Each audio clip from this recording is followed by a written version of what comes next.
Hey NPNGers, Jason Jujutsu here. We're pretty busy prepping for our 1-year anniversary video, but I really want to talk today about a game that I've been incredibly excited to play, and that's Marvel's Spider-Man for PS4 by Insomniac Games. Now, before I get into it, warning, I am a huge Spider-Man fan. I read the comics, I watch the movies, and I've played just about every game. Yes, even the terrible Atari one. So I may be less harsh on this game than someone else might. That being said, it is a really great game. I think the single most best part of this game is how good it is at making you feel like a superhero. They've absolutely nailed Spider-Man's agility and his wiriness, and that's reflected in the combat, which is designed to make you feel like a badass. How you dodge, the way you effortlessly move around the bumbling bad guys is so fluid. There's none of that awkward, rigid running around that you find in games like this. Spidey is sliding underneath a bad guy here and then whipping around another, and it's made me go whoa out loud on more than one occasion.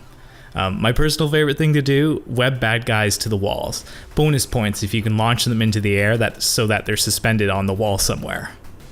It's these little things that make you go, God damn, I'm motherfucking Spider-Man. Traversing levels in the world is similarly smooth, whether it's parkouring through a level or running alongside buildings before launching into a web swing. It's incredibly fun just to swing and traverse through New York City. I found myself kind of ignoring my next objective and just seeing how I interacted with the various buildings and structures. There's also some really cool RPG elements as well. The level up and the skill systems are similar to previous games, and while it's nothing new or innovative, I think it nonetheless gives you some feeling of progression. What is new, however, and something I'm looking forward to diving more into, is the suit system. Like previous games, you can equip a number of different suits from across the comics and movies, but unlike previous games, you can customize these suits with individual powers and upgrades. Want the spider arms from the Iron Spider suit? Or maybe some extra focus so you can slow down time during battle? Just equip it to the suit and then it becomes a power you can use.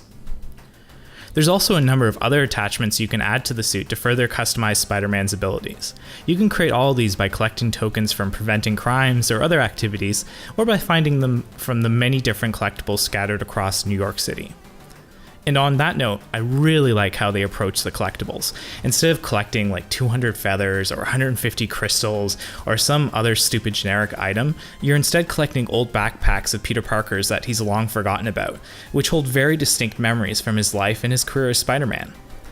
Each of these items has their own story, which Parker shares through dialogue. It's such a little thing that makes the monotonous collection of stuff like this a lot more rewarding and fun.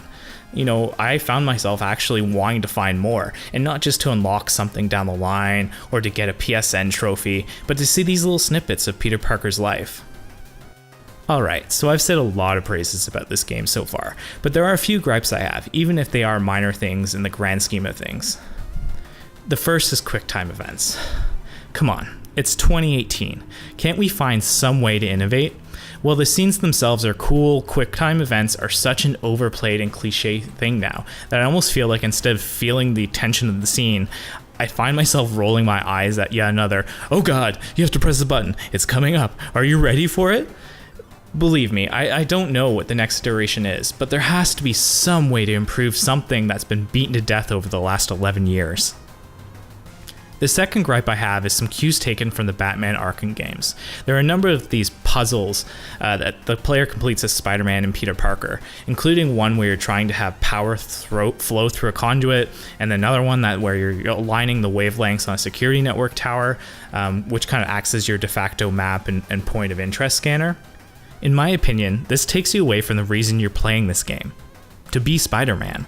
I want to web sling like a G. I want to dance circles around the bad guys. I don't want to spend time trying to figure out why the electricity isn't flowing through the piece I put down on the board. These are pretty minor gripes though, and overall from what I've seen so far, this is a really solid, really fun game. While Spider-Man 2, based on the Sam Raimi movie, for the PS2 was historically, in my opinion, the best Spider-Man game, this one has quite possibly overtaken it. So is it worth your hard-earned money? I would say that depends. While it is an incredibly well done Spider-Man game, it doesn't necessarily do anything groundbreaking for the action game genre. So if you're not a fan of your friendly neighborhood webhead, there might not be a lot here for you. But if you're as big as a Spidey fan as I am, and were thoroughly disappointed with some of the more recent Spider-Man games, this one will definitely satisfy that itch.